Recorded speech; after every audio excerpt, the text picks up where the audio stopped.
कि ईश्वर से बढ़कर कोई नाम नहीं होता, सेवा से बढ़कर कोई काम नहीं होता। ईश्वर से बढ़कर कोई नाम नहीं होता, सेवा से बढ़कर कोई काम नहीं होता। सांसारिक मोह में तो है रुसवाइयां, परंतु ईश्वर प्रेम में कोई बदनाम नहीं होता। जी हां, ईश्वर के प्रति हम अपने आप को समर्पित करते हैं। हम भगवान के सामने प्रार्थना करते हैं और भगवान को खुश करने के विभिन्न माध्यम होते हैं। उन्हीं माध्यम में से एक माध्यम है ये कथा। जी हाँ, बहुत सी पौराणिक कथाएं आज भी जो सांस्कृतिक धरोहर है देश के लिए, इस माध्यम से हम परमपिता परमात्मा के श्री चरणों में अपनी उपस्थिति दर्ज करवाते हैं और भगवान अपनी असीम अनुकंपा से कृपा करते हैं और हमारी जिंदगी, हमारा भविष्य उज्जवल होता है उनके ही द्वारा। तो ये मौका है स्थानीय वासियों के लिए, इसके अलावा देश और दुनिया में जितने भी भक्तगण हैं उनके लिए भी। आप इस कथा का श्रवण करें। ये 7 दिवसीय कथा है। इस कथा के जो आयोजक हैं वो है नारायण सेवा संस्थान और इसके साथ साथ श्री राम स्नेही परिवार एवं प्रभु सेवा समिति बिलाड़ा जोधपुर राजस्थान के संयुक्त तत्वाधान में यह अनुष्ठान रखा गया है श्रीमद् भागवत कथा के रूप में।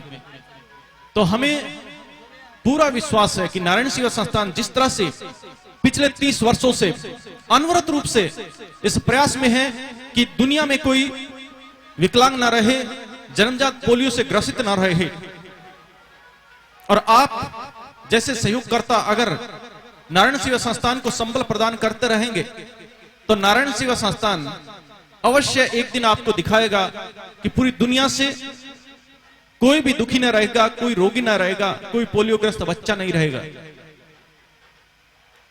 हम संकलन करना चाहते हैं, नारायण सेवा संस्थान चाहता है कि आप अपनी इच्छा के अनुसार, सामर्थ्य के अनुसार सहयोग प्रदान करें। नारायण सेवा संस्थान आपके सहयोग के बलबूते अभी तक 1,75,000 से ज्यादा विकलांग बच्चों को संकलन कर दिया है। जी हाँ, निःशुल्क इलाज ही नहीं होता है नारायण सेवा संस्थान के तत्वाधान में, अपितु इसके साथ साथ नारायण सेवा संस्थान में जो इलाज करवाने के लिए आते हैं, जिनका ऑपरेशन होता है, उनके लिए भी रहना और खाना बिल्कुल निःशुल्क होता है। और साथ में जो उनके अटेंडेंट्स आते हैं, परिचित आते हैं, उनके लिए भी रहने और खाना निःशुल्क है। जब भी कोई हम शुभ कार्य करते हैं तो शुरुआत में हम करते हैं, प्रज्वलित करते हैं। तो हम चाहते हैं कि आज से जब सप्तदिवसीय कथा का आरंभ होने जा रहा है तो इस कथा का भी शुभारंभ दीप प्रज्वलन से हो।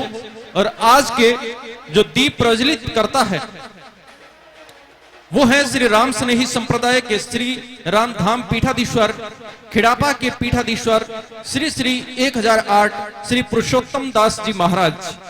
जी हाँ, और इनके साथ हैं आई पंथ के धर्म दीवान श्री माधो सिंह जी, ठिकाना बढ़ेर बिलाड़ा जोध। जी हाँ, ये अभी दीप प्रज्वलन करेंगे और इसके साथ ही ये अपने मुखारविंद से हमें आशीर्वचन भी देंगे।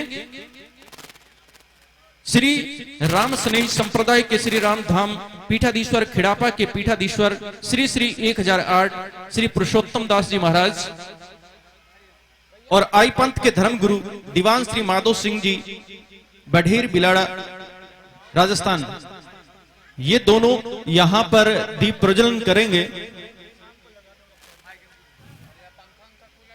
अच्छा जी, श्रीमद् भागवत महापुराण की अनंत विभूषित अनंतोपमायुक्त श्रीमद् भागवत महापुराण के श्री चरणों में साष्टांग दंडवत प्रणाम नमन कर विराजमान पूज्य श्रद्धेय श्री देवी जी को प्रणाम करते हुए हमारे बीच में भारतवर्ष के 4 प्रधान रामस्नेही संप्रदाय पीठ के एक संस्था जिसमें अखिल भारतीय श्री रामस्नेही संप्रदाय श्री राम धाम खेड़ापा से पधारे हुए अनंत विभूषित पूज्य प्रातस्मरणीय भगवत स्वरूप अनंत श्री पुरुषोत्तम दास जी महाराज जो हमारे बीच में विराजमान हैं, एवं हमारे यहाँ के श्री आई माता के प्रधान पीठ के अनंत विभूषित श्रीमान दीवान साहब, जो आप श्री के भी दर्शनों का परम लाभ आप हम सभी को प्राप्त हो रहा है। ये भगवान की विशेष अनुकंपा है जो ऐसा सुंदर हमारे इस धर्मनगरी बिलाड़ा का अहोभाग्य है, जो ऐसे महान संतों के दर्शन एवं श्रीमद् भागवत जैसे इस कलिकाल के पापों को निवारण करने वाली ये पाप मोचनी कथा का रसास्वादन करने का सुअवसर प्राप्त हमें हो रहा है। पूजनीय श्री प्राची देवी जी जो ऐसे सुयोग्य वक्ताओं के द्वारा आप हमें को ये परम लाभ प्राप्त हो रहा है, तो आइए अब हम पूज्य श्री के अनंत विभूषित श्री खेड़ापा रामस्नेह संप्रदाय के श्री बापजी महाराज के श्री मुख से दीप प्रज्वलित होगा और तत्पश्चात आपको महाराज श्री के अमृतमय वचनों का भी परम लाभ प्राप्त होगा। नारायण।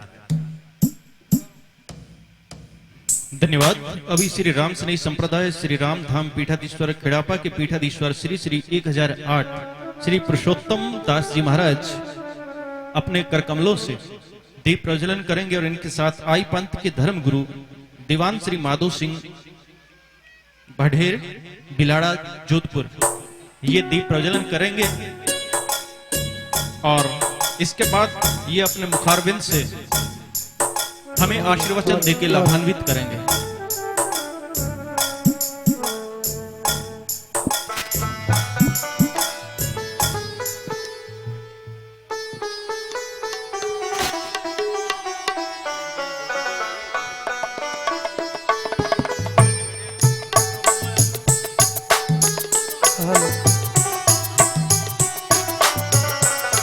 जी हाँ, दीप प्रज्वलन हो रहा है।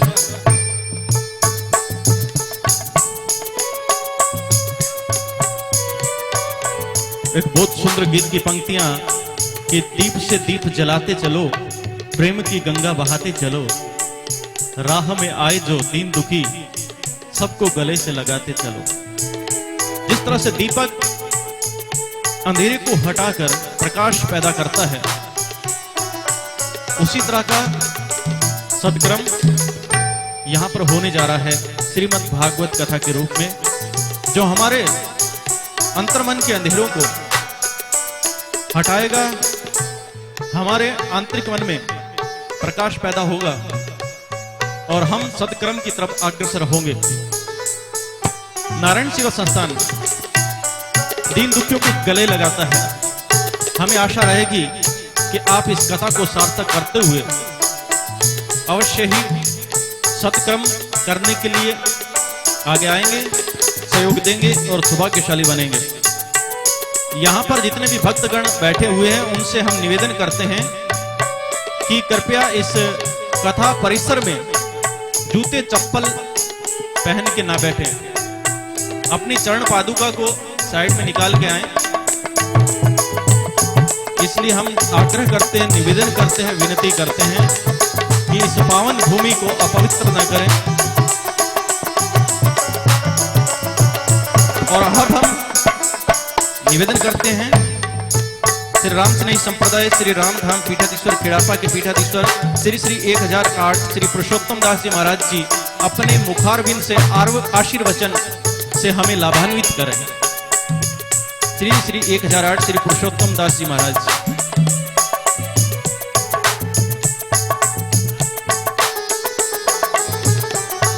श्री आनंद जी कटारिया मंच पर आए। सबसे पहले भगवान वृंदावन बिहारी लाल जी को अपना माल्यार्पण करें। बोलिए वृंदावन बिहारी लाल की, श्री हनुमंत लाल जी महाराज की। इसके पश्चात श्री आनंद लाल जी कटारिया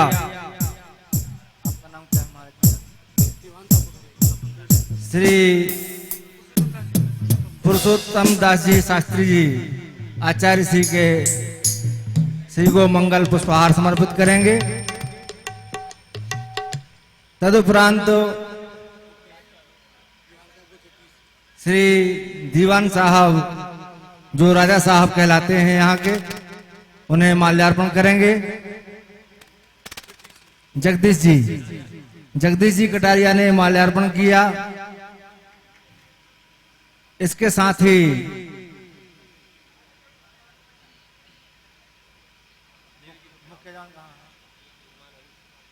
श्री हरीश जी जहां भी हों,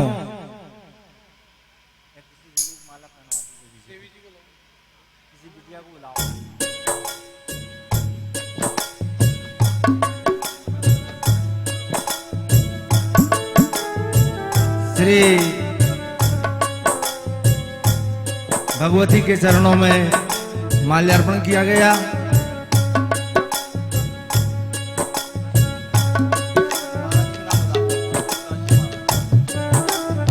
इसके साथ ही आज के कार्यक्रम का श्री गणेश होने जा रहा है। हमारे बीच में परम आदरणीय प्रातः स्मरणीय श्री श्री 1008 श्री पुरुषोत्तम दास जी महाराज उपस्थित हैं। मैं उनसे निवेदन करता हूं कि वे 10 मिनट श्रद्धालु भक्तजनों के बीच में अपने विचार रखें और उन्हें आशीर्वाद प्रदान करने का कष्ट करें।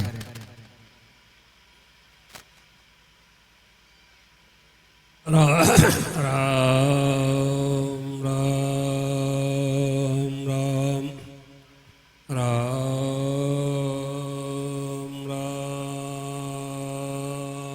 राम राम राम राम। नमो राम गुरुदेव जी जनत्रिकाल के बंद विघ्नहरण मंगल कर्ण रामदासयानंद कल्याणानां निधानं कलिबलमदनं पावनं पावनानां पाथेयं जन्म मोक्षो सपदि परपद प्राप्ति प्रस्थितस्य विश्रामस्थानमेकं कविवरवत्सां जीवनं सज्जनानां बीजं धर्मद्रुमस्य प्रभवतु भवतां भूतये राम नामः भूतये राम नामः।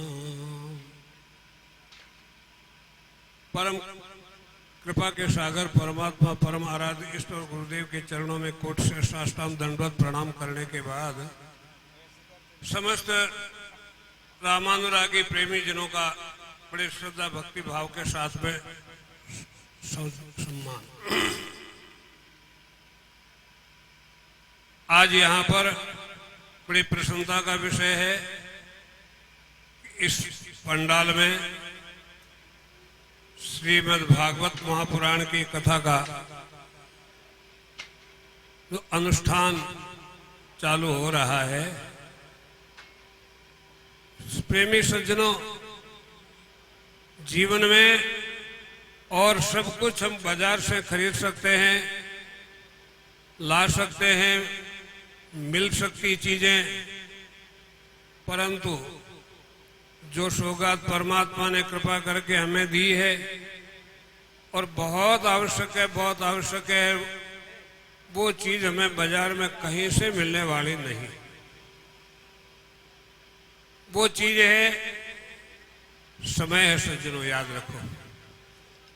समय के उस माध्यम से हम सब संसार में सब कुछ चीज ले सकते हैं, पढ़ाई कर सकते हैं, विद्वान बन सकते हैं, मिनिस्टर बन सकते हैं, व्यापारी बन सकते हैं, उद्योगपति बन सकते हैं, परंतु सब कुछ लगा करके भी हम समय को वापस नहीं ले सकते। उस समय को हमें सत्संग के माध्यम से सदुपयोग में लगाना चाहिए। समय कैसा भी हमें मिला हुआ है परमात्मा की तरफ से, वो पूर्ण रूप से जितनी भी हमारी योनि है, 84 लाख योनि कहलाती है, उन सब से ऊपर उठने के लिए परमात्मा ने दे रखा है।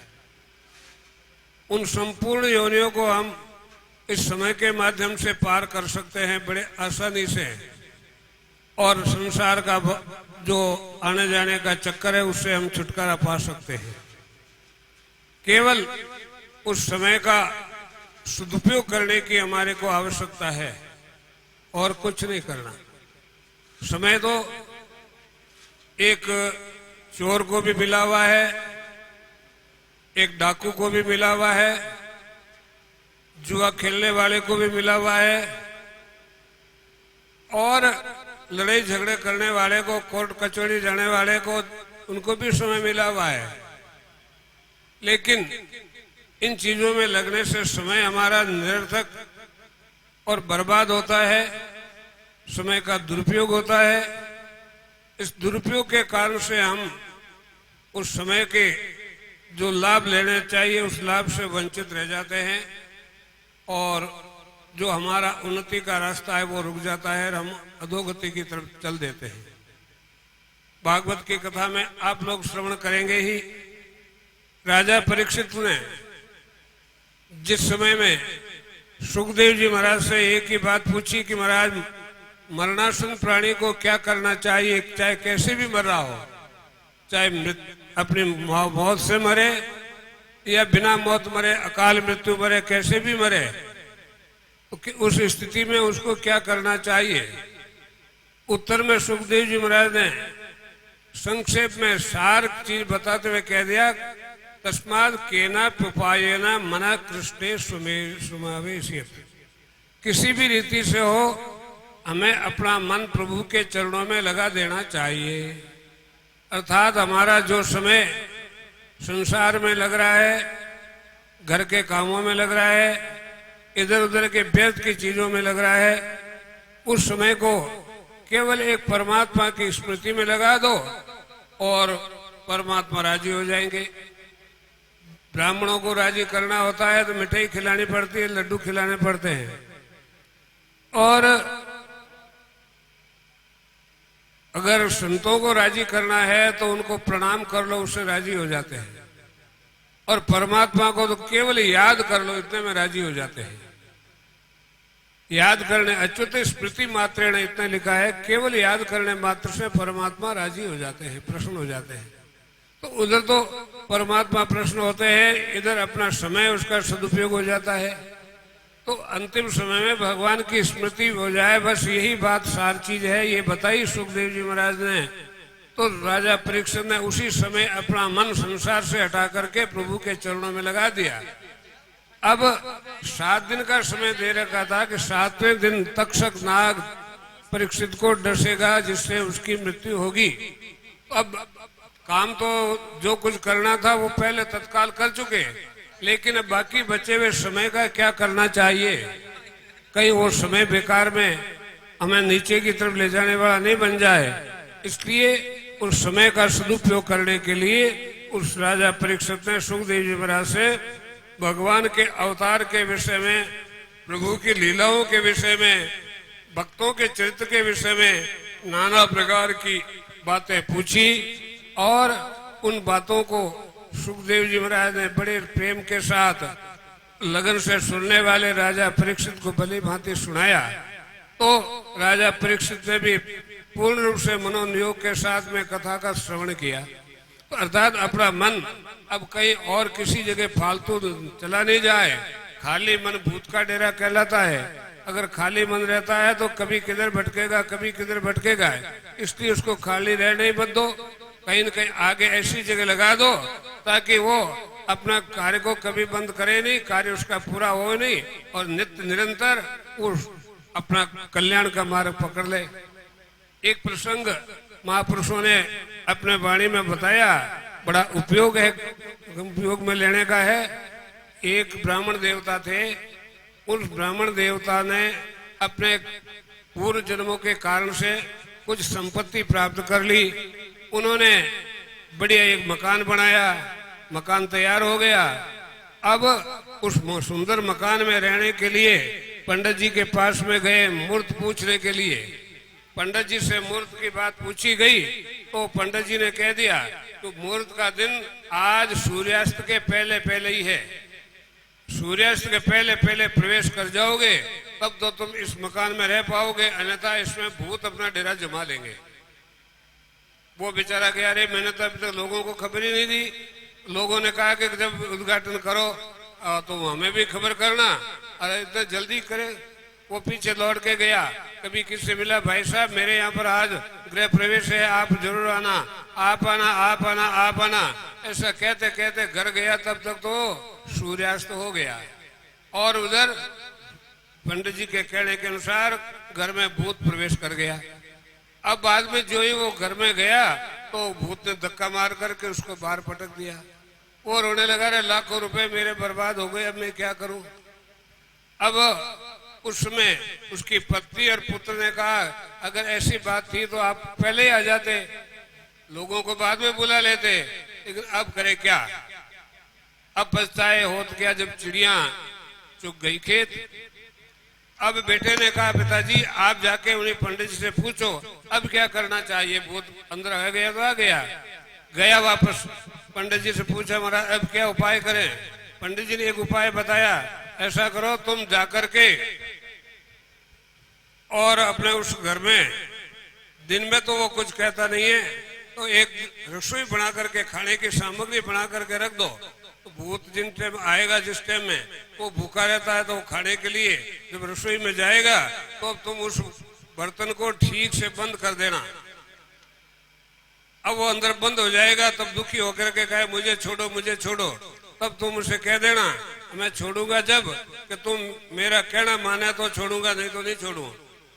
ऐसे वो तुम्हारा अधीन हो जाएगा। जो आ गया गया, वैसे उपाय किया। भूत उस बंदर में आ गया, कहने लगा मुझे छोड़ो, मैं दुखी हो गया, अब जो तुम कहोगे सो करूंगा। अब कहा अच्छी बात है। अब भूत को छोड़ा, बताओ मैं क्या करूं। ये काम करो, फूस निकालो, सामान लाओ, लकड़ी लाओ, पानी लाओ, ये लाओ, सारा काम जो जो बतावे भूत तो फटाफट काम कर दे। और अब दूसरा काम बताओ। काम नहीं बताओगे तो मैं मार डालूंगा तुम्हारे को, मुझे तो काम बताओ। अब वो कितना काम बताए, भूत को करने में टाइम लगे नहीं।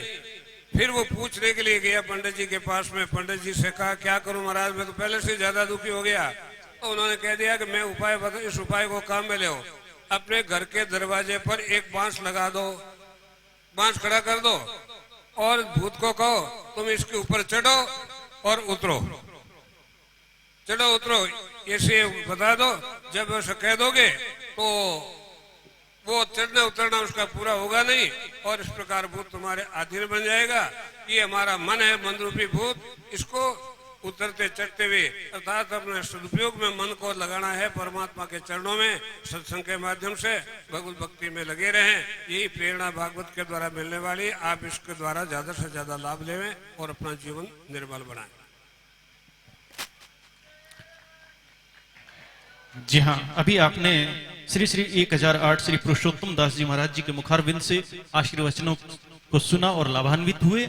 और अब हम यहाँ पर ये विराजित परम श्रद्धेय परम पूज्य जितने भी महानुभाव है मंचासीन, उनका स्वागत करने के लिए हम नारायण सेवा संस्थान के जो प्रभारी है उनको निवेदन करेंगे। विनोद जी, इनका नारायण सेवा संस्थान के द्वारा सम्मान किया जा रहा है। मेवाड़ी पगड़ी और उपरने के साथ इनका स्वागत किया जा रहा है और आशीर्वाद ले रहे हैं नारायण सेवा संस्थान के प्रभारी श्री विनोद जी चौबीसा। जी हाँ, आप तालियां बजाइएगा कि आपके ही इस अंचल के इतने महान विभूतियों का यहाँ पर सम्मान किया जा रहा है। और ये जो भव्य दिव्य अनुष्ठान है, ये स्वर्गीय श्री चांदमल जी कटारिया जी की स्मृति में हो रहा है।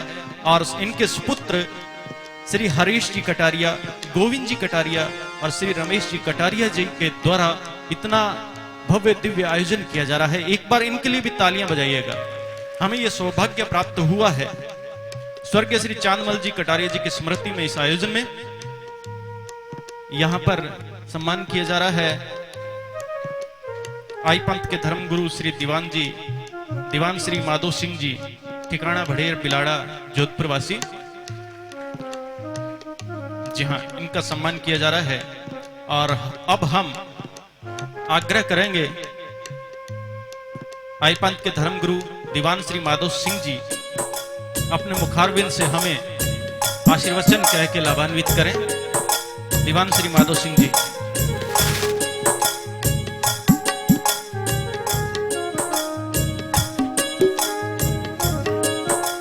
आप सब मिल पहली माता जी ने जय बोला, बोली आई मात की। आज बिलाड़ा वास्ते बहुत ही खुशी की बात है कि खेड़ापारा पीठाधीश्वर विराजिया विदुषी परम ज्ञानी प्राची देवी जी अपने बीच में, और तो मौको है, लाओ लेनो है जितो ले लो। और इनो जस चांदमल जी कटारिया सुपुत्र इनी भाई ने बहुत बहुत धन्यवाद दूं कि गंगा प्रसाद या गंगा जल तो घना जना करे, पर एडी भागवत कथा कराए और हमारी आत्मा ने शांति मिले और बिलाड़ा री जनता ने भी ज्ञान रो प्रवाह मिले, वो काम करियो। तीन भैया ने माता जी रो खूब आशीर्वाद। चांदमल जी काम करियो जिन्हों कई गुणा बतो काम धंधो करो और एड़ा भला काम भी आप हिसाब करता जाओ। आ नारायण सेवा संस्थान आप लोगों को छानी नहीं वेला, परंतु मैं उदयपुर में देखियो हाँ बिल्कुल छोटा शुरू करियो। और आज पोलियो जाना आपा जो पोलियो जिन्हें भेजा वो बच्चों की काम रो नहीं रहे, पण सैकड़ों नहीं हजारों ऑपरेशन कराए ने एड़ा बच्चा ने पगे कर हमारी जिंदगी सुधार दी। जो हाँ पांगला हा माने चालता कर दिया। एड़ा नारायण सेवा संस्थान और भाई चांदमल जी कटारिया सुपुत्र मिलने आज जो आयोजन कर रहा है, मैं माता जी प्रार्थना करूं आप लोग खूब आगे बढ़ो, खूब आप भला भला काम वे। आई माता जी प्रार्थना, बोली आई मात की। अभी आपा सगड़ा आई पंथरा धर्मगुरु दीवान श्री माधव सिंह जी ठिकाना बढ़ेर बिलाड़ा रे मुखारविंद स्यू आशीर्वचन सुनियो और लाभ लियो। एरे बाद आपा कथा में प्रवेश करा।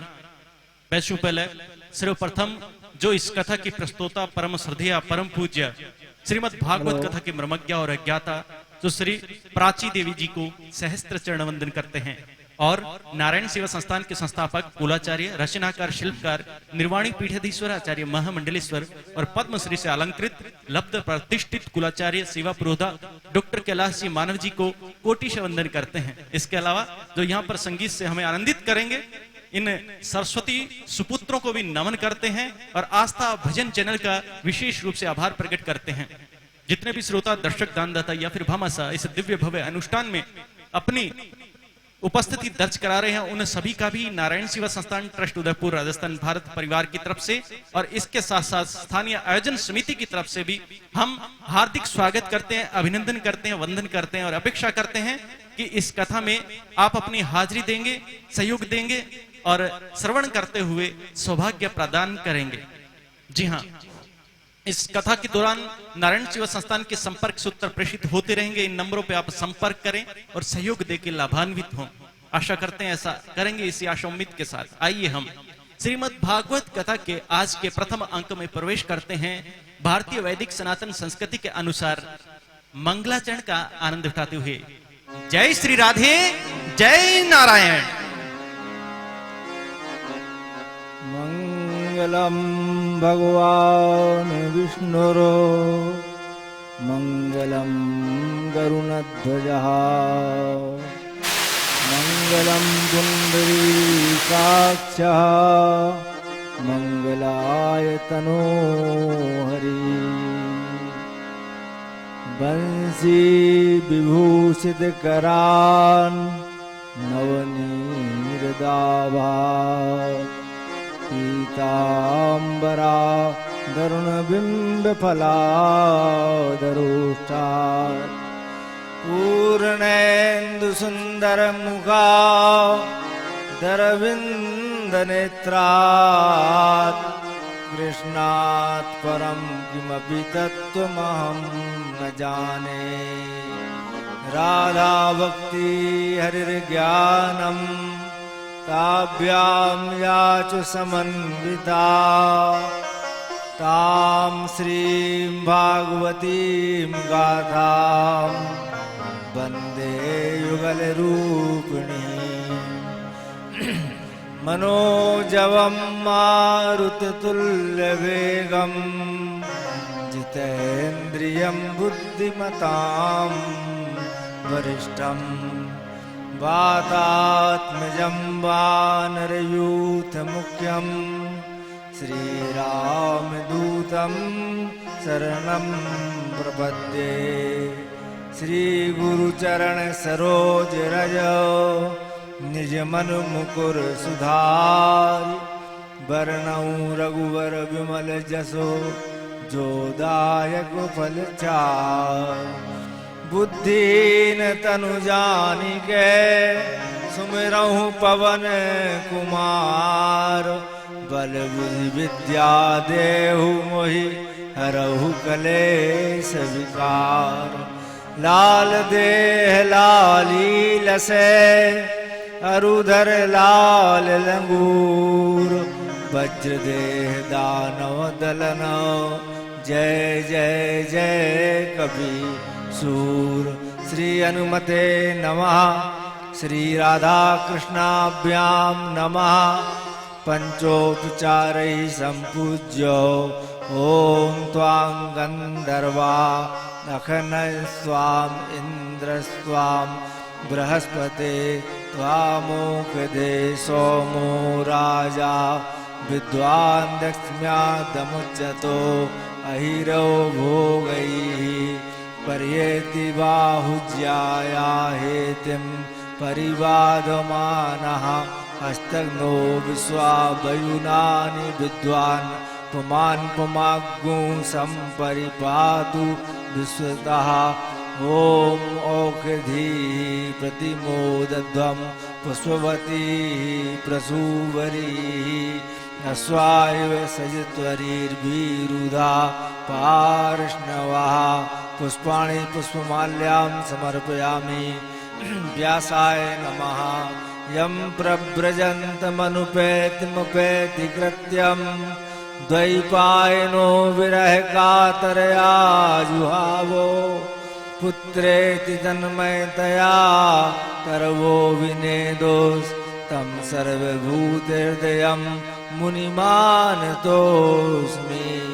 व्यासाय नमः पुष्पमाल्यां समर्पयामि नमस्करोमि आरार्तिक्यं दीपज्योति नमोस्तुते ॐ चन्द्रमा मनसो जातचसो सूर्यो अजायतो श्रोत्राद्वायुष प्राणस्य मुखा दग्निरजायतो इदग्गो हविः प्रजननं मे अस्तु दशभिरग्गो सर्वगणग्गो स्वस्तये आत्मसनि प्रजासनि पशुसनि लोकसन्नभयसनि अग्निः प्रजां बहुलां मे करोत्वन्नं पयोरेतो अस्मासु दत्तो कर्पूरगौरं करुणावतारं संसारसारं भुजगेन्द्रहारं सदा वसन्तं हृदयारविन्दे भवं भवानी सहितं नमामि नन्दारुमालां कुलितालकायै कपालमालाङ्कितशेखरायो दिव्याम्बरायै च दिगम्बरायो नमः शिवायै च नमः शिवाय त्वमेव माता च पिता त्वमेव त्वमेव बन्धुश्च सखा त्वमेव विद्या द्रविणं त्वमेव त्वमेव सर्वं मम देव देव बोलिए वृंदावन बिहारी लाल की हनुमंत लाल जी महाराज की जय। अभी पूजन का क्रम व्यासपीठ पर संपन्न हुआ।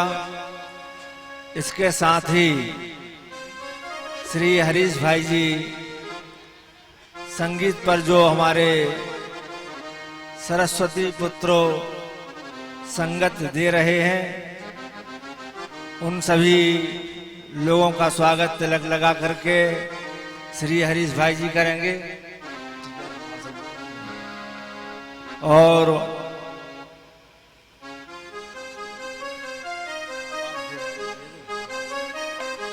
हाँ, श्री दीवान साहब जी का प्रस्थान हो रहा है। उन्हें स्मृति चिन्ह अनिल कटारिया के द्वारा दिया जा रहा है, सादर समर्पित किया जा रहा है।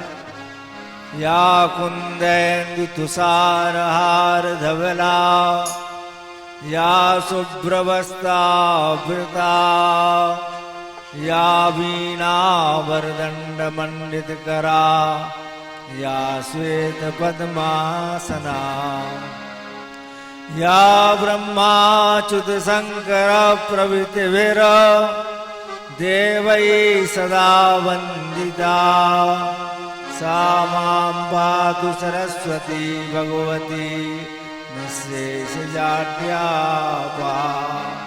सर्वमंगलमांगल्ये शिवे सर्वार्थसाधिके, शरण्ये त्र्यंबके गौरी नारायणी नमोस्तुते। बोलिए वृंदावन बिहारी लाल की जय। हनुमंत लाल जी महाराज की जय। समुपस्थित श्रद्धालु भक्तजन, परम आदर्श चरित्र माताएं बहनें बालवृंदो, बड़े सौभाग्य का विषय है कि आज से श्री हरिश्चंद्र जी कटारिया एवं उनके परिवार के सभी भाइयों के द्वारा अपने पिताश्री की स्मृति में श्रीमद् भागवत सप्ताह ज्ञान यज्ञ का आयोजन किया जा रहा है, जिसका सीधा प्रसारण आस्था भजन के द्वारा किया जा रहा है। सभी श्रोताओं को, दर्शकों को सादर आचार्य शुक्ल का प्रणाम।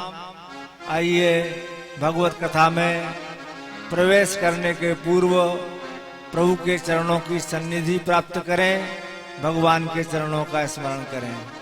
श्री राम जय जय राम, श्री राम जय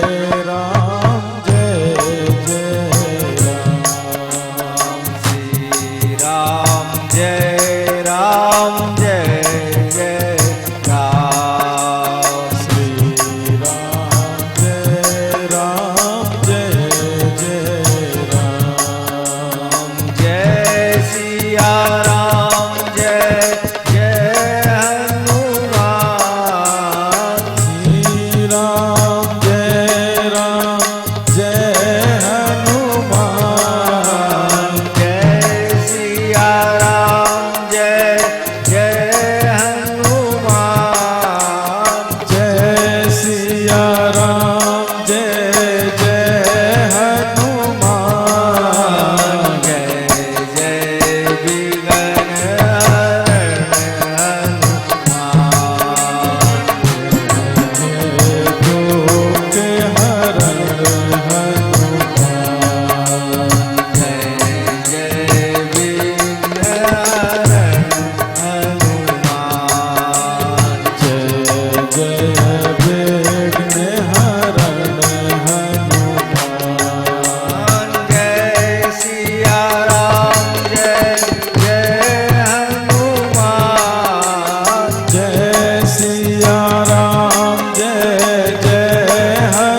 लाल जी महाराज की जय। भागवत की पावन कथा। जब जन्म जन्मांतरों के पुण्यों का उदय होता है तब भगवत कृपा से श्रवण करने का हमें अवसर प्राप्त होता है। भागवत की पावन कथा हमारे जन्म जन्मांतरों के पापों को नष्ट कर देती है, समाप्त कर देती है। भागवत की पावन कथा हमें प्रभु के चरणों की ओर ले जाती है, भगवान के चरणों की ओर भागवत की कथा हमें ले जाती है। भागवत की कथा मोक्षदायिनी कथा है। मोक्ष देने वाली कथा का नाम है भागवत। मोक्षदायिनी कथा है, मुक्तिदायिनी कथा है और आत्म शांति का सर्वश्रेष्ठ समाधान भागवत की कथा में है। ऐसी भागवत की पावन कथा हमें श्रवण करना चाहिए। जब इस संसार में पाप ताप संताप दुख कष्ट बढ़ रहे थे, चारों तरफ अशांति नजर आ रही थी, घोर अत्याचार अनाचार दुराचार पापाचार बढ़ रहे थे, तब बाबा वेद व्यास जी ने भागवत की कथा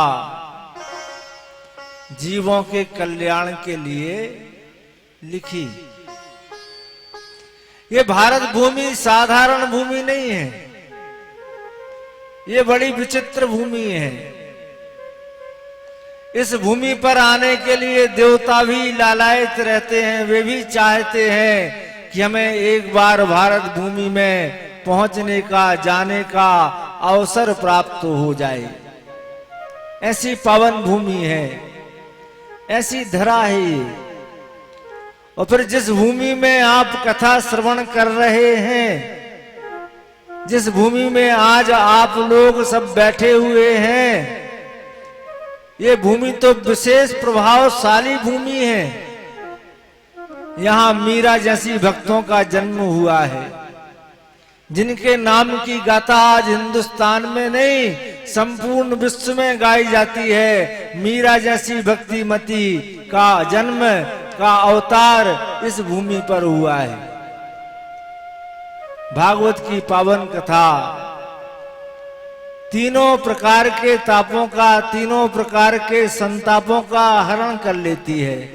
आदि दैविक ताप, आदि भौतिक ताप और आध्यात्मिक ताप, त्रिविध तापोपशमनार्थम, तीनों प्रकार के तापों का समन हो जाता है। जिस भागवत की कथा से उसे भागवत कहते हैं। भगवान कृष्ण का पावन चरित्र इस कथा में वर्णन किया गया है। गंगा के तट पर राजा परीक्षित बैठे हुए हैं। सुखदेव जी महाराज ने राजा परीक्षित से पूछा, हे राजन परीक्षित,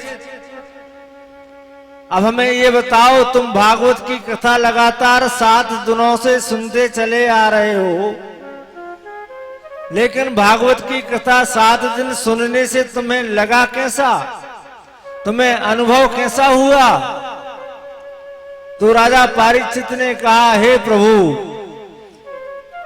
जिस दिन प्रथम दिवस था भागवत की कथा का, और जब आप हमें भक्ति ज्ञान वैराग्य का प्रसंग सुना रहे थे, और जब आपने हमें बताया था भक्ति सुतौ तौ तरुणौ गृहीत्वा प्रेमई के रूपा सहसा विरासित श्री कृष्ण गोविंद हरे मुरारे नाथेति नामानि मुहुरो बदंती। भक्ति के दोनों पुत्र मूर्छित अवस्था में पड़े हुए हैं। और जैसे ही भागवत की कथा का प्रारंभ हुआ, श्री गणेश हुआ, श्री गणेशाय नमः हुआ, उसी समय भक्ति के दोनों पुत्र ज्ञान और वैराग्य उठे और जहां पर भागवत की कथा हो रही थी उस स्थान पर जाकर के, सबसे आगे जाकर के भक्ति के दोनों पुत्र ज्ञान और वैराग्य सबसे आगे जाकर के बैठ गए।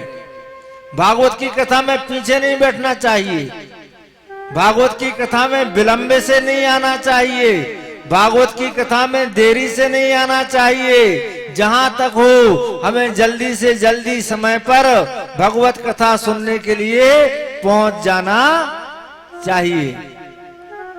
जैसे ये सुना कि भक्ति सुतौ तौ तरुणौ गृहीत्वा, भक्ति के दोनों पुत्र आगे जाकर के बैठ गए, तो मुझे बड़ी प्रसन्नता की अनुभूति हुई। मेरे रोम रोम से उस समय श्री कृष्ण गोविंद हरे मुरारी नाथेति नामानि मुहुर वदंती, मेरे रोम रोम से कृष्ण नाम का संकीर्तन निकलने लगा।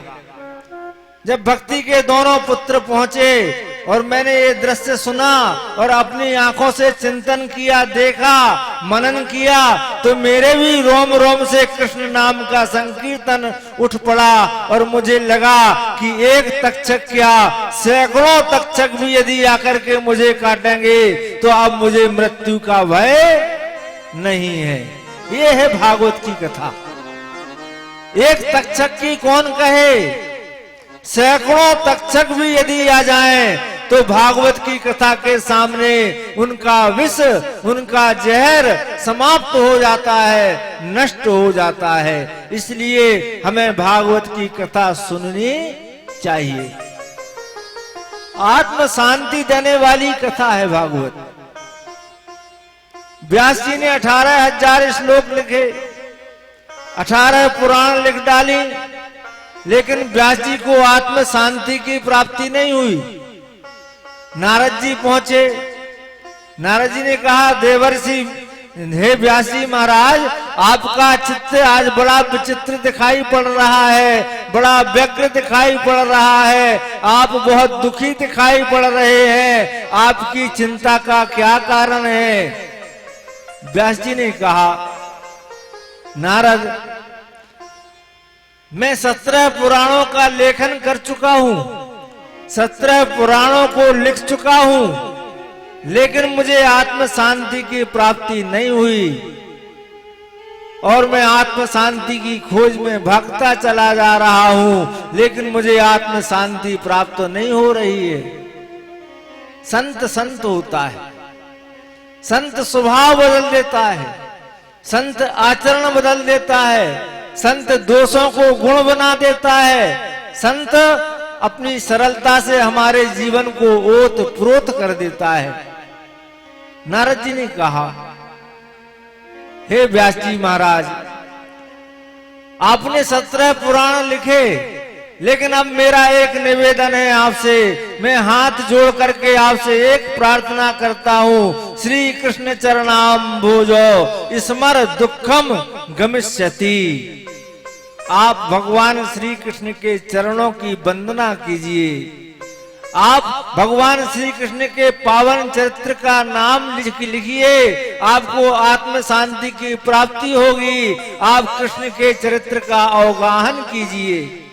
उस समय व्यास जी महाराज ने श्रीमद् भागवत की पावन कथा लिखना प्रारंभ की। और ये भागवत की कथा, ये बड़ी सुंदर कथा है। इस कथा को साधारण नहीं मानना आप लोग। इस कथा के सुनने से घर में रिद्धियां सिद्धियां आ जाती हैं। इस कथा को सुनने से मनः संताप, आत्म संताप, शारीरिक संताप नष्ट हो जाते हैं, भाग जाते हैं, आत्म प्रसन्नता की अनुभूति होती है। ऐसी पावन कथा है भागवत की पावन कथा। भूत प्रेतों से मुक्ति दिला देती है। भागवत की पावन कथा इस जीव का कल्याण कर देती है, मोक्ष को प्रदान करा देती है, मुक्ति प्रदान करा देती है। भागवत की कथा ऐसी कथा है।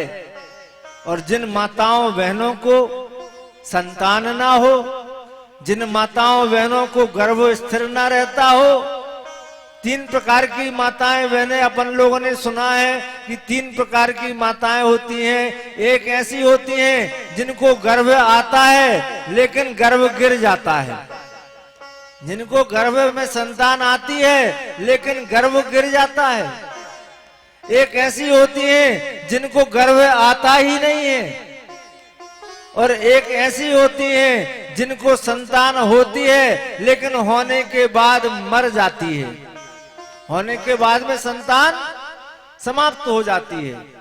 3 प्रकार की माताएं अपने कष्टों से परेशान रहती हैं। इन तीनों प्रकार के संतापों से मुक्ति दिलाने वाली भागवत की कथा है। यदि आप वास्तव में संतान सुख प्राप्त करना चाहते हैं, आप अपने घर में खुशहाली चाहते हैं, आप अपने घर में मंगल की कामना चाहते हैं, तो भागवत की कथा आपको प्रतिदिन आकर के श्रवण करना पड़ेगी। आज ये भागवत की कथा श्री हरीश जी कटारिया सपरिवार अपने भाइयों के साथ, बहनों के साथ, पूरे परिवार के साथ, पूरे गांव के साथ सुन रहे हैं। ये हरीश कटारिया जी भर का कार्यक्रम नहीं है, ये कार्यक्रम यहाँ पर जितने लोग उपस्थित हैं उन सबका कार्यक्रम है। आप सबको आना है और भागवत की कथा प्रतिदिन 11 बजे से 3 बजे तक सुनना है। ये ऐसी कथा है, संतान सुख देने वाली कथा है भागवत की कथा। इससे संतान सुख प्राप्त होता है। भागवत में तो ये तक कहा गया है कि भागवत का आप एक श्लोक सुन लें तो भागवत का फल प्राप्त हो जाता है। भागवत का यदि आपने एक श्लोक भी सुन लिया तो भागवत का फल प्राप्त हो जाता है। व्यास जी से पूछा, महाराज जी एक ना सुन पाए, आधा सुने तो व्यास जी ने कहा यदि आधा सुनोगे तब भी भागवत का फल प्राप्त होगा, और आधे से आधा भी यदि आपने भागवत का श्लोक आपके कानों में पहुंच गया तो आप मुक्ति के पात्र बन जाएंगे। ये भागवत ग्रंथ की घोषणा है, ये भागवत की उद्घोषणा है कि भागवत का आधे से आधा श्लोक भी हमें मुक्ति दिला सकता है। ऐसी भागवत की कथा हमें नित्य भगवान के पावन नाम का स्मरण करते हुए, भागवत की कथा जहाँ होती है वहाँ नियम रहता है कि भागवत की कथा में भजन जरूर होना चाहिए, बीच बीच में भजन होते रहना चाहिए, संकीर्तन होते रहना चाहिए, कीर्तन होते रहना चाहिए। तो आइए हम भी एक छोटा सा भजन भगवान के चरणों में सुनते हैं, श्रवण करते हैं, गाते हैं। आप लोग भी गाएंगे सब जोर जोर से। आज भागवत की कथा का पहला दिन है। हमारे दिन के 24 घंटे किस प्रकार से जाना चाहिए ये हमारे इस भजन में आते हैं। अपने श्री मुख से गोविंद नाम भजो रे, अपने श्री मुख से गोविंद नाम भजो रे, अपने श्री मुख से गोविंद नाम भजो रे, अपने श्री मुख से गोविंद नाम भजो रे, अपने श्री सभी लोग बोलो जोर से, गोविंद नाम भजो रे, गोविंद नाम भजो रे, गोपाल नाम भजो रे, गोविंद नाम भजो रे, गोपाल नाम भजो रे, गोविंद नाम भजो रे, गोपाल नाम भजो रे, गोविंद नाम भजो रे, गोपाल नाम भजो रे, अपने श्री मुख से गोविंद नाम भजो रे, अपने श्री मुख से गोविंद नाम भजो रे।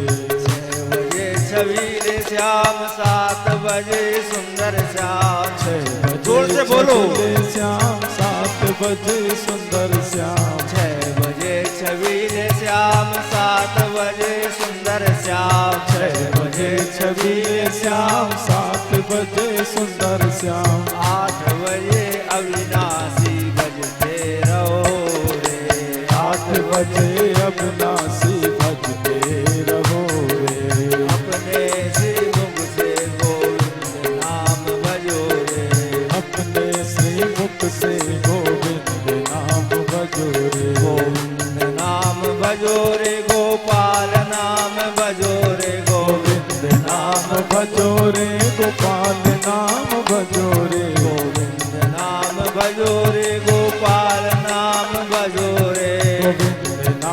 भजो रे गोपाल नाम भजो रे अपने श्री मुख से गोविंद नाम भजो रे अपने श्री मुख से गोविंद नाम भजो रे 9 बजे नमो नारायण 10 बजे दामोदर 9 बजे नमो नारायण 10 बजे दामोदर 9 बजे नमो नारायण 10 बजे दामोदर 9 बजे नमो नारायण 10 बजे दामोदर